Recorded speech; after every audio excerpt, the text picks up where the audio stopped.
L'aujourd'hui de la conversion, vers le troisième dimanche de l'année C. Évangile de Jésus-Christ selon saint Luc.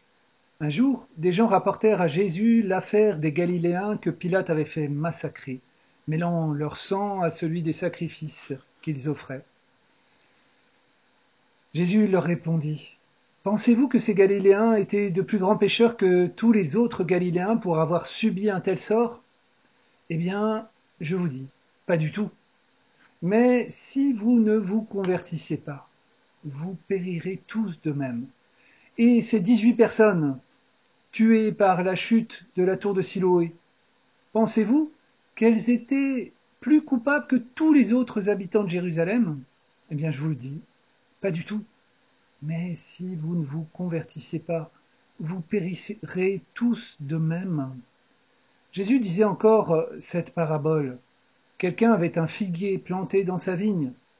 Il vint chercher du fruit sur ce figuier et n'en trouva pas.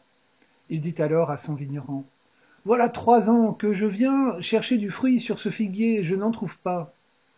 Coupe-le. À quoi bon le laisser épuiser le sol? Mais le vigneron lui répondit, maître, laisse-le encore 1 année, cette année, le temps que je bêche autour pour y mettre du fumier. Peut-être donnera-t-il du fruit à l'avenir. Sinon, tu le couperas. Acclamons la parole de Dieu. Louange à toi, Seigneur Jésus. Les informations nous rapportent chaque jour leur lot de drames, de scandales et de morts. Comment les regardons-nous? Bien souvent, nous sommes scandalisés par le mal, l'injustice, la violence à l'œuvre dans ces événements, et nous jugeons les coupables. Ici, Jésus n'entre pas dans le jugement que l'on attend de lui devant ces informations. Il renvoie chacun de nous, à l'urgence de sa conversion. Si vous ne vous convertissez pas, vous périrez tous de même.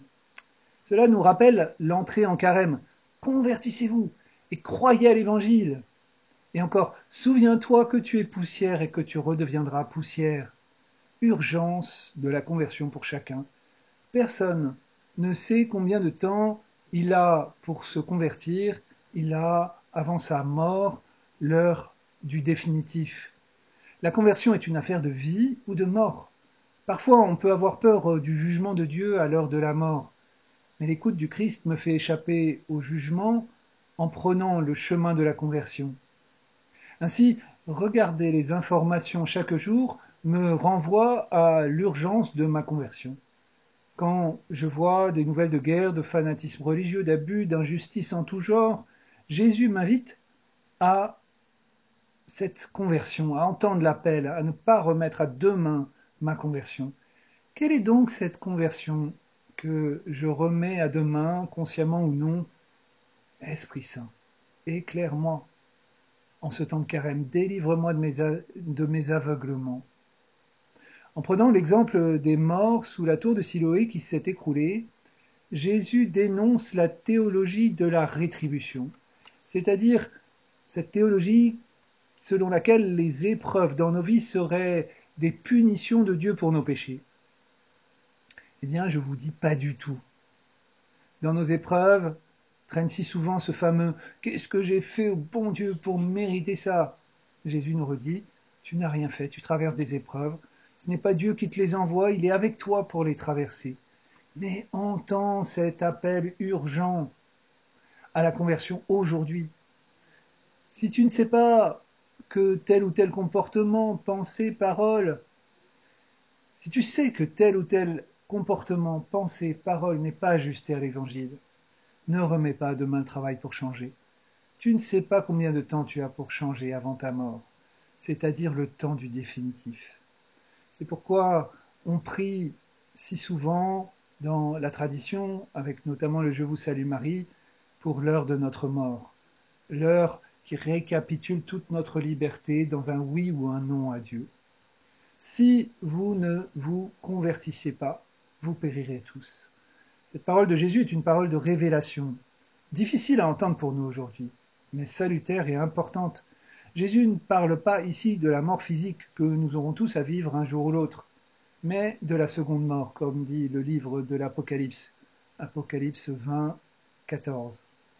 La mort spirituelle, qui consiste à être coupé, séparé de Dieu pour toujours, volontairement, selon notre décision la plus profonde. Nos refus de nous convertir sont des refus plus ou moins forts de la communion avec Dieu dont nous devons vivre pour toujours. Et ces refus, oui, de fait, peuvent nous séparer de Dieu, non pas à cause d'un manque de miséricorde de Dieu, mais à cause du respect infini que Dieu a pour notre liberté. Dieu ne force personne à la vie avec lui. Chacun est libre. Chaque jour, la question décisive se pose à nous dans nos pensées et nos actes, dans les petites choses du quotidien. Je mets devant toi la vie et la mort, choisis donc la vie. Deutéronome au chapitre 30. Oui, une seconde mort est possible. L'enfer est possible, même s'il nous faut espérer pour tous. La chanson de Michel Polnareff, Nous irons tous au paradis, invite la culture de notre temps et nos mentalités qui refusent toute possibilité de l'enfer.